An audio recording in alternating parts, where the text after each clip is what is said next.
think this comes back down to having a strategy and a purpose for your business. So we go to numerous amounts of business conferences where you're seeing so many different speakers talking about loads of different things, and it's all business related, and we absolutely love it. And we have to look at it and go, that was really interesting. I'm going to park that for now, and I'm going to put that in the plan for next year maybe. Yeah, but sorry. The thing I would say about the business conference, for me, the big difference is it's all relevant. Every part of it is relevant, but you have to get the journey bit right. So if you do it too early, it could be that you're putting all of your energy into something that you're not ready for yet. Yeah. So I feel like when you look at it from a business perspective, there's all these little building blocks where you go, I need them all, but when I need them, I need to know when I need them, and I need to know what kind of order to do them in for me, for that business to be right.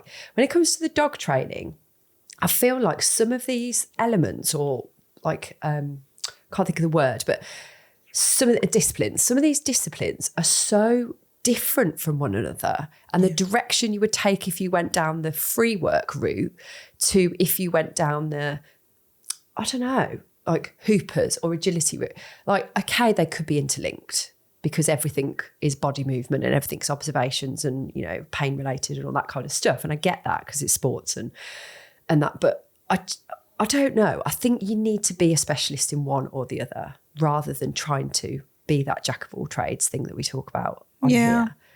But I think, I don't think that's too dissimilar to what you're saying about the business stuff as well, though, because ultimately it's knowing your interest in which way you want to go. And you could arguably go, right, I'm going to go all in on the free work side of it.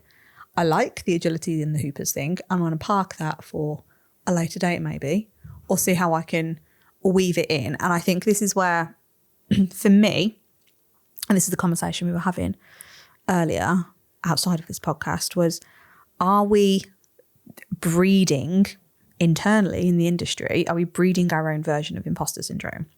Because you're almost being hit with all of these different specialisms and these disciplines, and we feel like we need to be an expert in all of them.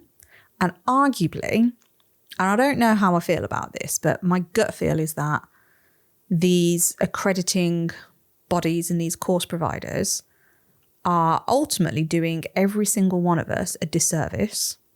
It is a really strong claim to make, but I do genuinely believe it. I do think they are doing us a disservice, not by not offering business support, but by offering a crappy version of it.